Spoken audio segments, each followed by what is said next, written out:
नमस्ते फिर से। जो नए साथी आए हैं उनका भी स्वागत है। दूसरा, यहाँ पर दो तरह के लोग हैं। एक वो हैं जो दिल्ली के, हरियाणा के यानी लोकल एरिया से आए हैं, आसपास के 100-150 किलोमीटर से।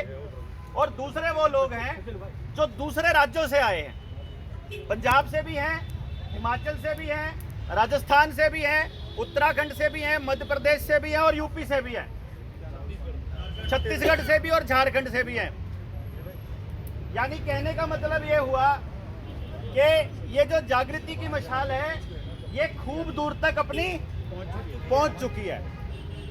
दूसरा, बहुत से लोगों का जो यहाँ आए थे दूसरे स्टेट से, उनका ये कहना था कि हमारे राज्य में भी जनता सरकार मोर्चा का गठन कीजिए, ऐसा उनका था। कौन कौन चाहता है ऐसा साथी? मैंने बात भी की थी। दूसरा, दिल्ली वाले साथी कौन कौन चाह रहे हैं कि जनता सरकार मोर्चा का गठन हो जाए? देखिए, अगर आपको किसी संगठन का गठन करना है तो आपको सबसे पहले उसका यह पता होना चाहिए कि मोर्चा कोई संगठन ही नहीं है। हमने कोई संगठन नहीं बनाया हुआ है, ये मैं आपको बता दूं। ना हमारा कोई पदाधिकारी है, ना हम लोगों ने कोई पोस्ट किसी को या कोई जिम्मेवारी किसी को दी है। हर आदमी स्पेशलिस्ट हमने लिए कि भाई होता क्या है। यहाँ भी एक गड़बड़ हो गई कि लोगों ने ये मानना शुरू कर दिया कि जनता सरकार मोर्चा देवेंद्र बलारा का संगठन है। ये तो गलतफहमी आप सब लोगों को दूर करनी पड़ेगी। सबसे पहले तो बात कि अपना कोई संगठन नहीं है। मेरे संगठन का नाम है निडर, NIDER, national integration for democratic education and research. मैंने उसका नाम कभी नहीं लिया। इसी तरह से राजीव दीक्षित मंच से सुशील और सुनील आते हैं। इसी तरह से खाप पंचायतों पे हमारे दूसरे साथी आते हैं। पतंजलि वाले से नरेंद्र भाई आते हैं, उससे रवि कोहाड़ भाई है हमारे भारतीय परिवार से आते हैं। आप समझ रहे हैं, सबके अपने संगठन हैं सभी। अब अभी सरदार गुरनाम सिंह चड़ूनी जी हैं, ये भारतीय किसान यूनियन से हैं। सबके अपने संगठन हैं। हर कोई अपने संगठन के माध्यम से देश की सेवा में लगा हुआ है। लेकिन दिक्कत क्या हुई सबको कि मेरे झंडे के नीचे ये क्यों आए, इसके झंडे के नीचे मैं क्यों जाऊं, मैं क्यों इसका ये काम करूं, मैं क्यों इसका ये काम करूं। और जो आदमी थोड़ा सा एक रेपुटेशन रखता है वो थोड़ा सा ये सोचता है कि भाई अब हर किसी को तो प्रधान नहीं बना सकते, तो अब वो कार्यकर्ता वाली फीलिंग उसको लेनी नहीं है।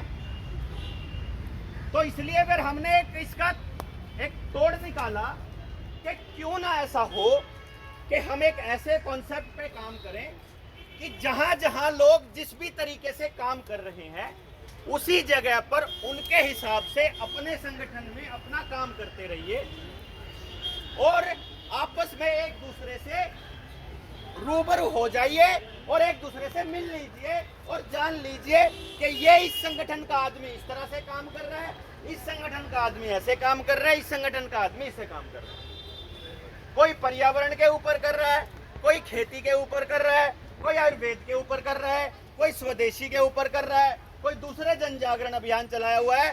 तो क्यों ना हम लोग एक दूसरे को सपोर्ट करना शुरू करें। क्योंकि इन लोगों ने जो खेल खेला वो क्या खेल खेला कि हर संगठन के अंदर से संगठन निकालने स्टार्ट कर दिए। आज आप रोडवेज वालों के पास जाओगे 13 यूनियन है, टीचर्स के पास जाओगे 21 यूनियन है, आंगनबाड़ी वर्करों पे जाओगे एक स्टेट में 19 यूनियन है। हर पॉलिटिकल पार्टी ने अपनी बना दी, हर प्रकोष्ठ ने अपनी यूनियन बना दी और लोगों को तोड़ना स्टार्ट कर दिया। तो बेसिकली जो ये लोग न्यू वर्ल्ड ऑर्डर स्थापित करने के लिए जिन्होंने एक प्रक्रिया चालू करी थी जनता सरकार मोर्चा, उसको रिवर्स इंजीनियरिंग की तरफ काम कर रहा है। इतना सा काम है जनता सरकार मोर्चा का। आप लोगों को समर्थन देना हाथ खड़ा करके दे सकते हैं, ठीक है ना। तो आपको ये काम कर रहा है, उनकी उस इंजीनियरिंग को रिवर्स कर रहा है कि हम फिर से ना केवल सारी यूनियंस को बल्कि सारे डिपार्टमेंट्स को इकट्ठा करने का काम कर रहे हैं। कल को लड़ाई लड़ेंगे कल को हम लोगों को कोई ये कहेगा कि इनकी तो राजनीतिक महत्वाकांक्षा है, इनका तो ये काम है, ये तो ये काम करने के लिए करे थे। उसके लिए मैं आपको एक चीज बता दूं, जब भी कोई आदमी सामाजिक होता है उसके बाद उसको एक राजनीतिक विचारधारा अपनानी ही पड़ती है, उससे कोई गुरेज नहीं है। तो कल को जब लोग साथ आ जाएंगे, आगे सामने मान लो 1 लाख लोग खड़े हों और वो इशारा करके कह दें कि भाई आप आगे बढ़ो, हम तुम्हारे साथ हैं, और इस तरह से फिर मेरे अंदर का विधायक और सांसद जाग जाए, तो फिर क्या करोगे? क्योंकि मैं वहां जाके मैं भी वही काम करने लग गया, तो अगर कॉर्पोरेट से पैसा मुझे भी मिलने लग गया, तो अगर कोई भी आपका नेता बनता है अगर वो करने लग गया, तो कहां जाओगे भाई? और अभी तक यही तो होता आया है। रामदेव के आंदोलन में सबने सोचा कि कांग्रेस को भगा लेते हैं, देश बच जाए, इसको भगा लेते हैं, कांग्रेस को बच जाएगा। आज सबको ये फीलिंग है कि भाजपा को भगा लेते हैं, बच जाएगा। लेकिन क्या बच जाएगा?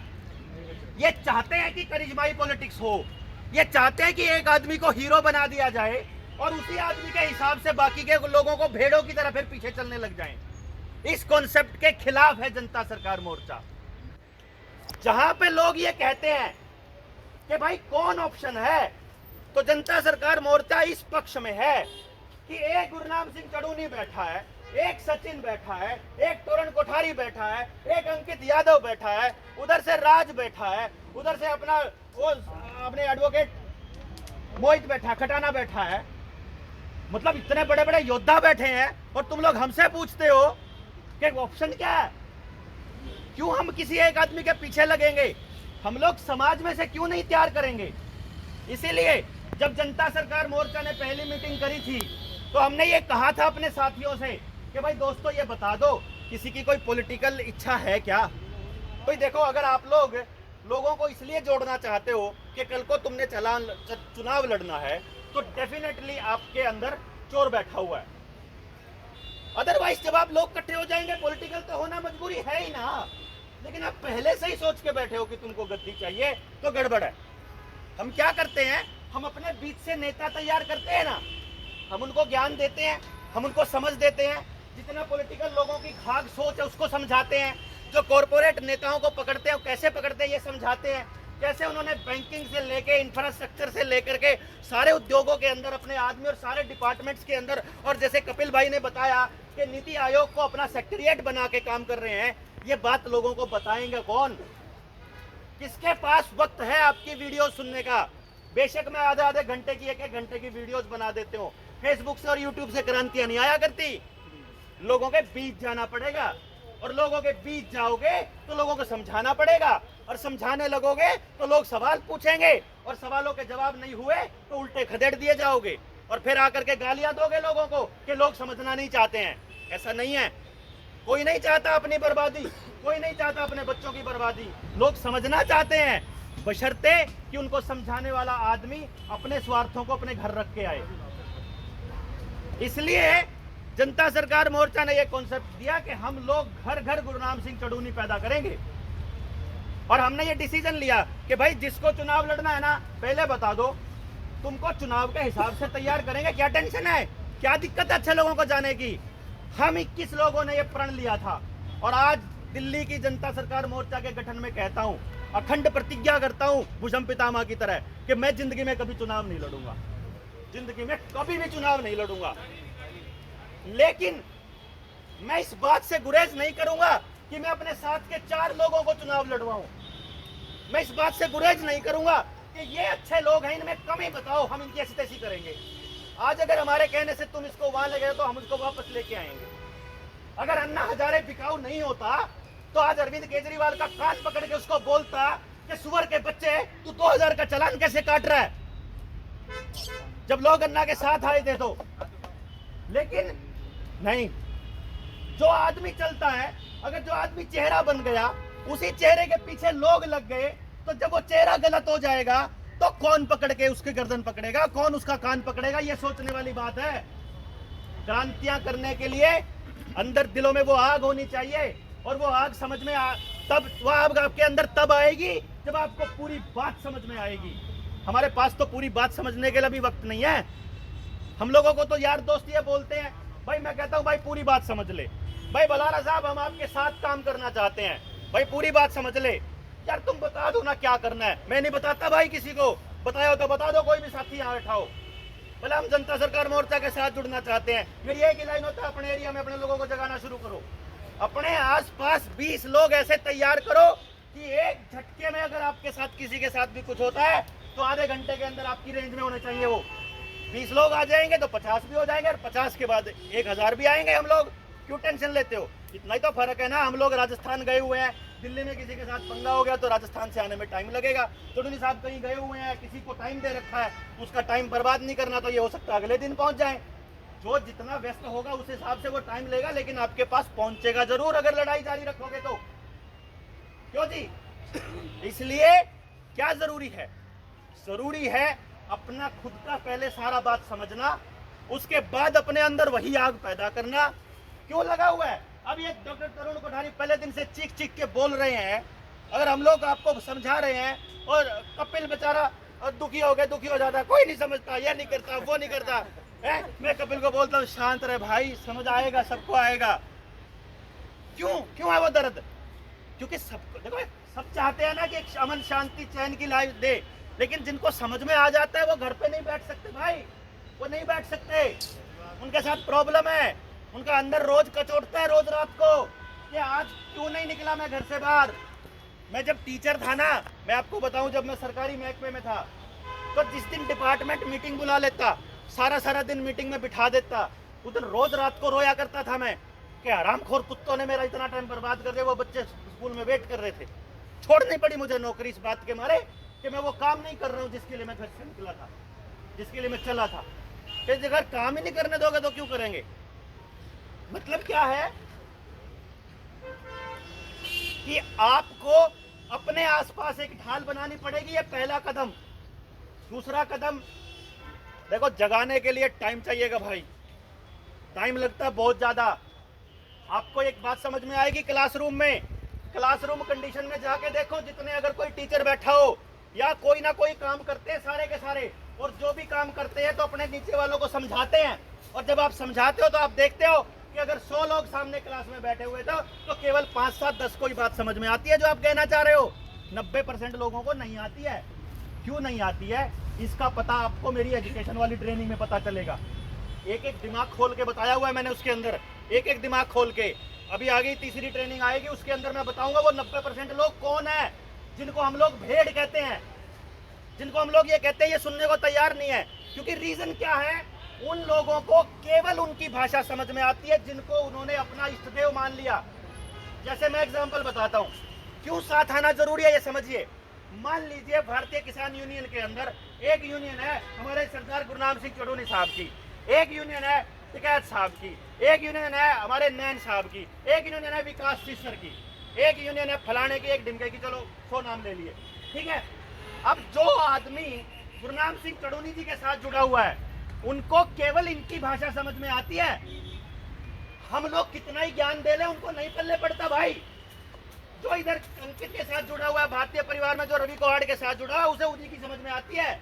उनको नहीं ठेका है देवेंद्र बलारा कितने ज्ञान की बात बता रहा है। जो डॉक्टर तरुण कोठारी के साथ जुड़ा है उनको इनकी आती है, क्योंकि वो लोग जिसको अपना मान लेते हैं वो उसके हिसाब से चलते हैं। इसीलिए उतना ही गधा अरविंद केजरीवाल का फॉलोवर है जितना गधा मोदी का और जितना राहुल पप्पू का है। ऐसे ही गधे फॉलोवर है वो। आंख बंद करके बता दो जी क्या करना है, किसका लठ मारना, कित जाकर खड़े होना, क्या करना, बस ये बता दो।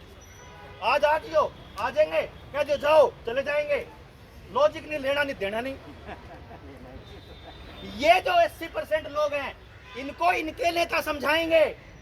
इन्होंने सबसे पहले नेता पकड़े हैं, यूनियंस के नेता, टीचर्स के नेता, रोडवेज के नेता, रेलवे के नेता, डाकखाने के नेता, किसानों के नेता, और जितने और आपकी resident welfare association, market association, mandi corporate association, और जितनी दुनिया भर की नेता थी उनके नेता खरीद के बैठा लिए। ले अब नेता ही नहीं बोलेगा तो अगला क्या बोलेगा? कुछ भी नहीं। इन्होंने बड़ा खेल खेला लंबे समय तक। आप सोचते हो ऐसे तोड़ के समझा दोगे आप पब्लिक को? ऐसे नहीं समझा पाओगे। उसको समझाने के लिए सबसे पहले उनको समझाना पड़ेगा हम क्यों सिंगू बॉर्डर पे, टिकरी बॉर्डर पे और पैम्फलेट ले लेके डॉक्टर तरुण कोठारी जाया करते थे, वो जाया करते थे, हम समझाने जाते थे सारे किसान नेताओं को, क्योंकि हमको पता है भाई किसानों ने किसान नेताओं को मान लिया, ये जब तक नहीं बोलेंगे तब तक नहीं होगा।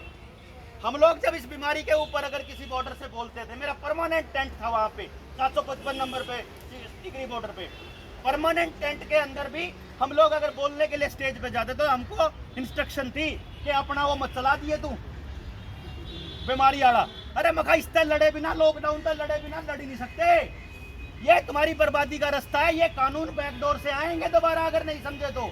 लेकिन उस टाइम पे उतना ही समझ में आया, कोई बात नहीं, लेकिन अब आ रहा है सबको समझ में, लेकिन अभी भी बात इससे नहीं बनेगी। वो क्या करेंगे? आज मान लीजिए लोगों ने देखा कि इतने लोग थे, जनता सरकार मोर्चा में आ गए, लोगों को लगेगा कि तो खाम खाई में यो तो बुलाए दो किसी और काम ने, और यो तो बुला रहा तो अपना संगठन तैयार कर गया है। एक तो यह फीलिंग तो खत्म होगी सबकी।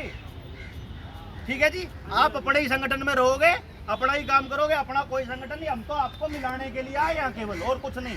ना मैं कभी किसी को ये कहता तुम ऐसे करो, ना मैं किसी को टास्क देता, हम तो ये कहते हैं अपनी समझ के हिसाब से टास्क अपने चालू रखो, अपनी कैपेबिलिटी के हिसाब से कि कितने लोग हैं, हम तो आपको वहां से बता देंगे यो करना है। नेताओं के लिए तो जो आपके लीडर्स हैं मतलब उनके लिए तो एक तो सबसे पहले आपको अपने मोहल्लों के अंदर उधर को ये देखना पड़ेगा कि वो कौन कौन लोग हैं जिनको थोड़ा बहुत लोग सुनते हैं। उनको बात इतनी आसानी से समझ में नहीं आएगी क्योंकि उनके पास इतना वक्त होता ही नहीं है। मान लीजिए अगर मैं ये कहता हूँ, आज ही बोलता हूँ मैं, देखो कितना कमाल की बात है, हम लोग रजौरी गार्डन में सचिन भाई के घर पे बैठे, उसमें कपिल भाई भी थे, डॉक्टर तरुण भी थे, गुलाम सिंह तरुणी साहब भी थे। हमने बैठ के जब तरुणी साहब को बोला कि जी ऐसे ऐसे करके करना पड़ेगा, उन्होंने 1 मिनट लगाई ये डिसाइड करने में कि ठीक है हम अपनी यूनियन के लोगों को और बाकी यूनियंस को बैठाएंगे, और हम लोग कुरुक्षेत्र में 2 दिन बैठे समझने के लिए। बहुत बड़ी बात है, मैं इसको इसके लिए गुलाम सिंह तरुण जी का मतलब धन्यवाद भी करता हूँ और उनका इस बात के लिए साधुवाद भी देता हूँ कि उन्होंने बात समझने की शुरुआत करी। लेकिन अब हम लोगों को और लोगों तक पहुंचना पड़ेगा। समाज अपने आप सर्टिफिकेट दे देगा कौन ठीक आदमी है, अपना तो एक ही काम है। देखो भाई, हर आदमी, मेरा रिसर्च क्या है कि कौन आदमी क्या काम करने के लिए पैदा हुआ है, मेरी वो रिसर्च है। तो मैं अपनी बता देता हूँ, मैं गालियां खाने के लिए पैदा हुआ हूँ। जब तक गालियां पड़ती रहेंगी मैं ठीक काम करता रहूंगा। जिस दिन लोगों ने तालियां बजानी शुरू कर दी, अपन फिर बेच के जाएंगे, अपन पहले बता रहे हैं। तो इसलिए कह रहे हैं कि हमको मत बनाओ ना नेता। जब हम गालियां देने में माहिर हैं तो पहले इनको नेता बना देता हूं। अगर उल्टा काम करेंगे तो गालियां देने में तो अपन माहिर है ही, आगे नहीं, फिर पकड़ के गर्दन ले आएंगे क्या भाई, क्योंकि अपनी स्पेशलिटी है, कमी निकालना अपनी स्पेशलिटी है। रिसर्च करके अगले 10 साल में उसकी नीयत क्या रहेगी ये बताना अपनी स्पेशलिटी है। तो हम लोग जब 10 साल से ये बोल रहे थे, जब 2006 में 16 में मैं अपना इंस्टीट्यूट बंद करके चला, 2012 में नौकरी छोड़ के चला, तो मैंने ऐलान किया था, और मेरी वो वीडियोस मेरे पुराने चैनल पे अब मैं दोबारा लगा रहा हूँ तो आपके सामने आएंगी। मैंने ये सरेआम बोला था लोगों के अंदर, बड़ी बड़ी भीड़, 2-2 हज़ार 5-5 हज़ार लोगों के सेमिनार में, कि तुम्हारा एजुकेशन सिस्टम क्रैश होने वाला है। मैंने 2025 तक का टारगेट दिया था कि 2025 तक तुम्हारा एजुकेशन सिस्टम क्रैश हो जाएगा। इस तरीके से तुम्हारे अपने बच्चे आतंकवादी बनने वाले हैं, तुम अपना गला खुद से घोटोगे, तुम अपना इस हालत पे आ जाओगे कि सुसाइड करने लगोगे, तुम्हें अपना ही घर का आदमी दुश्मन लगने लग जाएगा। और वो अब हो रहा है। उन लोगों को तब मैं पागल लगता था, आज वो सब लोग ये कहते हैं कि आप समाधान बताओ। फिर मैं उनको यही कहता हूँ, समाधान बलारा के पास नहीं है, समाधान डॉक्टर साहब के पास, तरुणी साहब के पास नहीं है, समाधान वही है आपके पास, आपकी गली में, आपके मोहल्ले में, आपके पड़ोस में, आपके गांव में समाधान है। क्योंकि जिसको समस्या का पता है उसी को समाधान का पता है। मेरे गांव में क्या समस्या है, मेरे गांव में मेरे गांव का आदमी बताएगा ना, जो वहां रहता है, और उसका समाधान भी उसे मालूम है। लेकिन उसको शामिल तो नहीं कर रहे हम, उसको तो भीड़ का हिस्सा बना रहे हैं हम। ये बहुत बड़ी गलती कर रहे हैं। तो इसके लिए अपने को बड़ा सिस्टमेटिकली चलना पड़ेगा। आज आप लोगों को देखिए, आने वाले वक्त में हम लोगों ने एक प्रोग्राम शुरू किया है कि स्टेट की जब मीटिंग होगी, जैसे अभी हमारे एक साथी बता रहे थे कि हम लोग ऐलान कर देते हैं कि हम लोग जो जिसको मीडिया का चौथा स्तंभ बना के प्रचारित किया गया है, नहीं वो सॉरी लोकतंत्र का मीडिया चौथा स्तंभ वो है नहीं है, उसको प्रचारित किया गया, उसको बताया गया। अब आज वो कह रहे हैं कि आपको मेन स्ट्रीम मीडिया का बहिष्कार कर दें। बहिष्कार तो हम तब करें जब बहिष्कार का असर होए।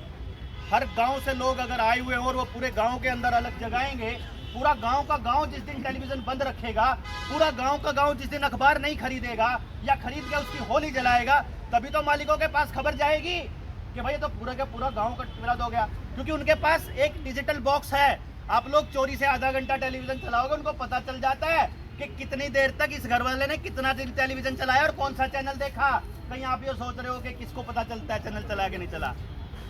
सब कुछ डिजिटलाइजेशन के साथ हो रहा है। तो जब आप विरोध करोगे का मतलब चल ही नहीं रहे आजकल टेलीविजन। और अगर ठीक है तो आप लोगों को क्या करना है, सबसे पहला माइक मत करो, माइक अंदर रखो, माइक अंदर डाल लो, कैमरा बेशक यूज करो। तो आप लोगों को क्या करना है, सबसे पहले वो ये करना है कि अपने आसपास के लोग जो जागे हुए लोग हैं पहले उनको संगठित करिए और उनकी मदद से उन लोगों तक पहुंचिए जो जागने वाले हैं, एकदम से वर्ज पे बैठे हैं, समझने के लिए तैयार है लेकिन उनको कोई समझाने वाला नहीं मिल रहा। उसके लिए आप खुद से रिसर्च कीजिए। मान लो आपको किसी की वीडियो से जानकारी मिल गई तो थोड़ा बहुत खुद से रिसर्च कीजिए ताकि अपने विचार डेवलप हो सके। आपके अपने विचार जो होंगे वो होगी असली आपकी बात और वही बात सामने वाले तक जाएगी, क्योंकि तब आपको बात पूरी कहनी आएगी। तो ये आपको करना है। दूसरे नंबर पे जितने साथी हैं जिसकी हाजिरी नहीं लगी है वो अपनी हाजिरी लगा जाएंगे। हम लोग इसका ग्रुप बना देंगे। वैसे पटियाला हाउस कोर्ट का एक ग्रुप बना हुआ है, इसका नाम बदल के हम लोग जनता सरकार मोर्चा कह देंगे। अगर आपकी इजाजत हो तो, आपका समर्थन है तो बता दीजिए। इसलिए ये सिर्फ जानकारी के लिए है। और एक बात का ध्यान रखना है, उस ग्रुप के अंदर भैया वो चीज़ नहीं डालनी जो आपने किसी और ग्रुप में भी डाली हो। उसमें केवल वही डालिए जो उसमें डालनी है। और तीसरा, आप लोगों को अब जब आप ग्रुप में आ जाओगे तो इस बात का ध्यान रखना है कि जब आप किसी प्रशासन के आदमी से उलझो तो आपको नॉलेज होना चाहिए आप क्यों उलझ रहे हो। फिर उसके बाद आपको समझ होनी चाहिए, फिर आपको शांति होनी चाहिए कि आपको शांति से यहाँ बैठ गए। अब आने दे भाई, अपने साथियों को आने में 2 घंटे लगे या 20 घंटे लगे, अब तो समाधान करके ही उठेंगे। क्योंकि बवाल मचेंगे तो जिक्र चलेंगे तो भाई साहब झगड़े होंगे और तो लोगों को पता चलेगा तो यही तो हमारा काम है। अभी जैसे मैं गुड़गांव के अंदर बैठा हुआ था एक सभा के अंदर, उसने बोला मास्टर जी ने मेरी वाइफ ने तो लगवा लिया, मेरी बेटी ने और मैंने नहीं लगवाया। मैंने कहा क्यों भाई, क्यों नहीं लगवाया? बोलते क्योंकि ना उसके अफसर ने बोल दिया, हेडमास्टर ने, कि अगर नहीं लगवाएगी तो तनख्वाह नहीं निकालेंगे। मैं कहा फिर अगले महीने ये कह देगा कि एक रात मेरे पास नहीं आएगी तो तनख्वाह नहीं निकालेंगे, तो भेज देगा क्या? और अगले महीने कह देगा अपनी लड़की को एक रात नहीं भेजेगा तो भेज देंगे। ये क्या बात हुई? ये कोई तरीका बोलने का? मैं कहा हाँ, मेरा तरीका मैं ऐसे ही बोलूंगा। फिर तुम बताओ, आज तुमने बाजू करी, अपना शरीर का एक हिस्सा किया, कल को दूसरे शरीर का हिस्सा करने में क्या दिक्कत है? पैसे के लिए मतलब क्या तरीका है ये? पैसे के लिए अपना शरीर दोगे तुम, इसका क्या मतलब होता है? तो हमें नहीं, क्या पता नहीं है? तो मैं वही तो बात कह रहा हूँ। और क्या कह रहा हूँ, जब तुमको पता है कि ये गलत है, तुम अपनी बेटी को नहीं लगवा रहे हो, अपने को खुद को नहीं लगवा रहे हो, औरत को कैसे भेज दिया तुमने जान जोखिम में डालने को? तुम्हारे को शर्म आनी चाहिए। और वो हमारा झगड़ा बढ़ गया, थोड़ा सा बढ़ने लगा तो वो मेरे सिर पे चढ़ने लगा। लोगों ने बीच बचाव कर लिया। मेरे को मेरा एक साथी बोलता है, जब सारी चीज़ें शांत हो गई तो मुझे साथी बोलता है, यार बलारा तू इतना समझदार आदमी है, तो ऐसे कैसे गर्म हुआ? तेरे को तो गर्म नहीं होना चाहिए था। मैंने बोला मैं चाहता था ये मुझे पीटे साला मैं चाहता था मेरी वीडियो बने पिटते हुए की, ताकि लोगों को पता चले कि इसने क्या बोला था इसको। क्योंकि मैंने यही बात जब जेल में समझाई एक बंदे को, मैं बताता हूँ आपको, जेल में वो गैंगवार तो होता ही है। तो बुड़ैल जेल में मेरा एक साथी था, वो मेरा साथी को तो साथी बन गए थे, वो था गैंगस्टर। वो जब मैं समझा रहा था ऐसे सारों को, तो सारे बैठ के सुन रहे थे। ऐसे ही हमने तो वहाँ मजमा चालू कर दिया, वो सारे आके सुन गए। उनमें से जो उनका हेड था वो आके मुझे बोलता, डॉक्टर साहब एक बात कहूँ? मैं कहा क्या? वैसे मैं 1 नंबर का कमीन आदमी हूँ। और उसने 2 गालियाँ दी थी अपने लिए, जो मैं बोल नहीं सकता, सभी बैठे हैं। उन्हें बोला मैं इतना ऐसा आदमी हूँ। मैं कहा फिर यार आपकी बात मेरे भी लगी अब आने तो सालों को इनको, जेल वालों को, ये टीका लगाने आएंगे, उल्टा इन्हीं के ठोकेंगे क्योंकि इकट्ठे हो गए। मतलब क्या है, बात करना जरूरी है।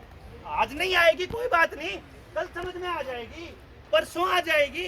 हिम्मत नहीं हारने का, ये नहीं कहने का कि लोग समझने को तैयार नहीं है, आपको ये कहना है गधे समझने को तैयार नहीं है। कुछ लोग समझने को तैयार नहीं है, कुछ लोगों की मती मारी गई है बूटी लेने के बाद, वो समझने को तैयार नहीं है।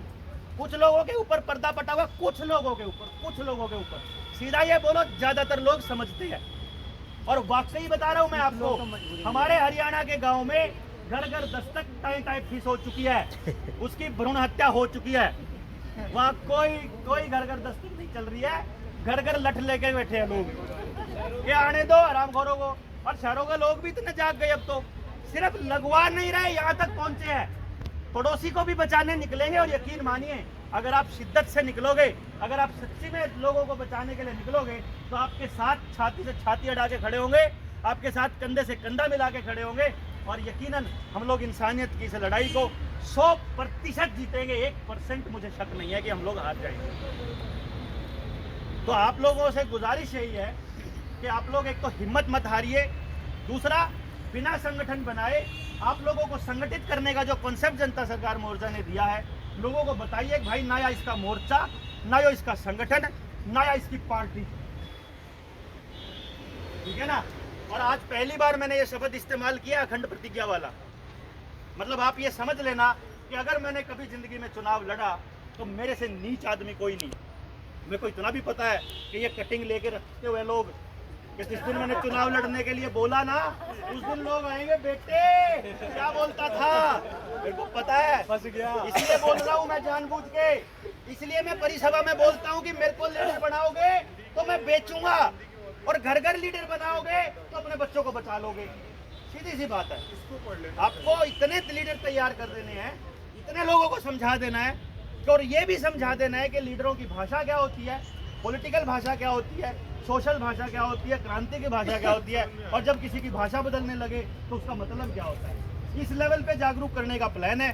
बाकी आप लोगों को जितना साथ मिलता रहेगा, उतना बड़ी हुंकार भरते रहेंगे, उतना बड़ा कर्जा होता जाओगा, उतने बड़े आदमियों से टकराता। वैसे तो कर सबसे टकरा लिए, तो रह नहीं रहा।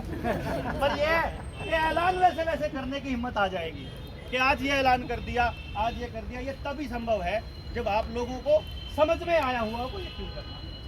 तो अभी हमने हरियाणा के अंदर चालू किया हुआ है कि जोनल मीटिंग चालू करी हुई है। अभी हमने मीटिंग करी थी गांव डिस्ट्रिक्ट वाइज, तो हमारे पास डिस्ट्रिक्ट वाइज 200, 250 आदमी तैयार हो गए हैं। अब हम जोनल वाइज तैयार कर रहे हैं, और अब गांव की कमेटियां तैयार हो रही हैं अपने आप से। सब हर कोई अलग संगठन का है। कमाल की बात यह है, सबके अपने संगठन है, सब अपने हिसाब से कर रहे हैं। और बड़ी बात यह है कि इस मुद्दे पर एक सुर में एक सिरे से बैठे हैं। कोई भी आदमी आगे आएगा, हम लोग उनके साथ हैं। और मैं ये आपसे गुजारिश करूंगा कि आप लोग भी उनके साथ हैं। बस जल्दबाजी ना करें, लोगों को मेंटली तैयार किए बिना कोई कॉल ना दें। क्योंकि जब तक लोग, देखिए आप लोग जिन लोगों के सहारे लड़ाई लड़ने का प्लान कर रहे हैं, अगर उन लोगों को बात समझ में नहीं आई हुई है तो भाई फिर वो पंगा मत लो। बात समझ में आ गई ना, यकीन मानिए पहली पंक्ति का आदमी अगर कहीं भी होगा कोई टेंशन नहीं है। याद होगा उस टाइम पे, जिस टाइम पे सितंबर की 10 तारीख को, 10 तारीख थी ना कड़ूनी साहब, सितंबर की 10 तारीख 2020 में जब पिपली रैली रखी थी, उस दिन मैं चंडीगढ़ से आया था रैली में अटेंड करने। और जो मुख्य नेता थे, जिन लोगों ने मीटिंग्स करी थी पूरे स्टेट में, सरकार ने क्या किया, नजरबंद कर दिया उनको घरों के अंदर। तो लोगों तक जाए ना कि मेन लीडरशिप। रैली फिर भी ऐसे धड़ल्ले से हुई, फिर बीच में आए हमारे गढ़ साहब, सबके सारे नेता छोड़ने पड़े, क्योंकि जो लोग लड़ रहे थे उनको बात समझ में आई हुई थी। अगर वो बात समझ में नहीं आई होती तो इतनी बड़ी लड़ाई मोल ना लेते। इसलिए आपकी लड़ाई थोड़ी सी टेढ़ी है, आपकी बात कम लोगों को समझ में आएगी, क्योंकि एक लेवल से ऊपर की बात है। तो इसलिए आपको क्या करना पड़ेगा, दूसरी चीज कि आपको उसकी रोजमर्रा की जिंदगी से जोड़कर चीजें देनी पड़ेंगी। इसीलिए जनता सरकार मोर्चा ने यह कॉन्सेप्ट तैयार किया कि लड़ाई अपने घर से लड़ेंगे, लड़ाई अपने खेत से लड़ेंगे, लड़ाई अपने समाज के आसपास से लड़ेंगे। शिक्षा व्यवस्था तैयार करनी शुरू करी कि घर घर 100% रोजगार वाला मॉडल देंगे। हेल्थ के ऊपर आयुर्वेद में काम करना शुरू किया। खेती में जमींदारों को यह समझाना शुरू किया कि केमिकल का एक दाना डाले बिना आप अपने खेत में पूरी पैदावार ले सकते हैं। और हम ट्रेंड करेंगे इसके अंदर जैविक खेती पे बड़े बड़े लोग काम कर रहे हैं, सारे किसान संगठनों को हम लोग बोल रहे हैं कि अपने जो किसान लीडर्स हैं, जो और लोग हैं, उनको समझाओ, उनको लोगों को बताओ कि बिना केमिकल के एक भी दाना कम नहीं होगा, गारंटी है इस बात की। तो हमारा समाज जब शुद्ध खाना खाएगा, आजकल सारा केमिकल का खाते हैं, कैसे समझ में आ जाएगी आपकी बात? सात्विक बातें समझ में नहीं आएंगी भाई, क्योंकि सारा तामसिक खाते हैं, सारा जहर खाते हैं। तो इसलिए जैसे ही वहां से काम शुरू होगा, हमारी अगली पीढ़ी पे काम शुरू होगा, हमारी एजुकेशन पे होगा, खेती पे होगा, रसोई पे होगा, शरीर पे होगा, दिनचर्या पे होगा, तो हम अपनी अगली पीढ़ियों को एक शाश्वत ऑर्डर दे पाएंगे, शाश्वत न्यू ऑर्डर, भारत का नया ऑर्डर दे पाएंगे और इनके इस ऑर्डर को खत्म करके ही मानेंगे। ऐसी मेरी उम्मीद है और इस उम्मीद के साथ मैं, आप लोग, मेरा नंबर आप सबके पास है ही है, आज जो आए थे मुझे आप व्हाट्सएप करके भी बता सकते हैं। 9518170000 नंबर है, इस पर व्हाट्सएप करके कि यहाँ आए थे, वो ग्रुप में मैं ऐड करता जाऊँगा। और अब चिट्ठी उधर लिखे हुए हैं कागज़ पे, वो सारे लिख के जाइएगा और यकीनन हम लोग मिलके लड़ेंगे। यहीं अब इसी के साथ अपनी बात खत्म कर सकता हूँ। जय हिंद, जय भारत।